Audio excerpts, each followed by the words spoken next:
Very good morning, dear students. It's me, Danish Azam, Faculty of Social Science. Dear students, today I am going to restart the chapter Nationalism in India, and today we are going to describe two questions that are very, very important. So, first question is how reinterpretation of history helped to create feeling of nationalism in India. Explain. So dear students, these are three very important points. So first point is instilling a sense of pride. Students, you know that how nationalist leaders, artists and painters tried to create feeling of nationalism in their own ways, in their own styles.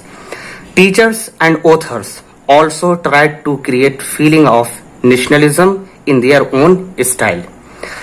By the end of 19th century, many Indian historians began feeling that sense of nationalism and national pride should be created through reinterpretation of history. Because British writers and historians had projected history of ancient India as the age, as the time where there were no development in India, and Indians were living a very cruel and uncivilized life. So our historians tried to represent ancient India as golden age when science, mathematics, culture and architecture flourished and developed in India. And for its remarkable wealth and glorious heritage, India was also called Golden Bird. So next point was glorious development of past. But historians only represented part of Hindu community and emphasized on Hindu history. As a result, other communities like Muslims, Christians, Sikhs and Buddhists felt neglected and they felt left out. That created a vast rift and complete gap between Hindus and other communities. So we can say that reinterpretation of history helped to create feeling of nationalism, and it also created some kind of problem among different communities living in India. Sikh and Jain and Buddhist history also wanted reinterpretation, but mostly Indian historians emphasized on the reinterpretation of Hindu history. That created some kind of problem. Next, I am going to describe question number 2. Question number 2 is, why did political leaders differ sharply over the question of separate electorates? So this question is very, very important, dear students. So first point is second round table conference 1930. So first try to understand what is meaning of separate electorates.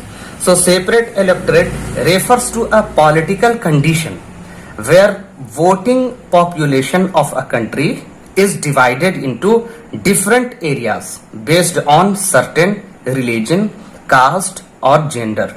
In this condition, people living in one specific area can vote only for representative of their same caste, their same religion or their same gender. For example, a separate electorate for Muslims means that Muslim will choose their separate leader by separate election for Muslims in the area where they are in majority. I'm going to describe second round table conference 1930.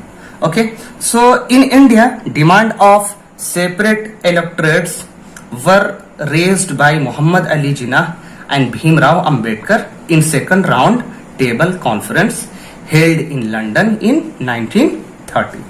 Okay, second point is B.R. Ambedkar and Muhammad Ali Jinnah.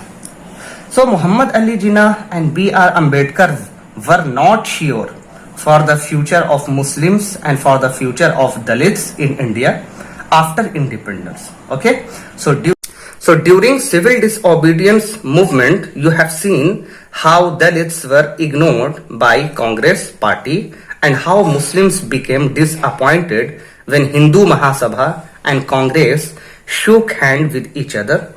During this period of great distrust and concern, B.R. Ambedkar founded Depressed Classes Association. Depressed Classes Association in 1930 and demanded separate electorates for Dalits and Harijan. But Gandhiji did not accept their demands, and Gandhiji began a fast unto death as form of protest.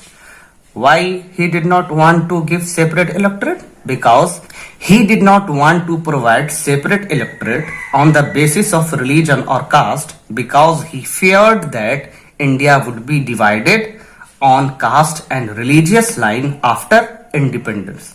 As a result, Pune Pact was signed. As a result, third line is Pune Pact and All Party Conference. So as a result, Pune Pact was signed between Gandhiji and Bhimrao Ambedkar. Gandhiji accepted his demand of reservation for Dalit people. On the other hand, Muslim League party demanded that if 1/3 seats were reserved for Muslims in central and state government, Jinnah would give up his demand for separate electorate. But his demand was rejected by Hindu Mahasabha at the All Parties Conference held in 1928.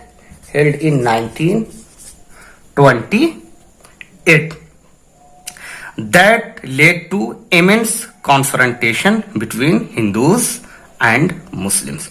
So dear students, these two questions are very, very important, and today we have completed chapter Nationalism and India. So complete your classwork and send in the group. So thank you. Bye for now. Khuda Hafiz.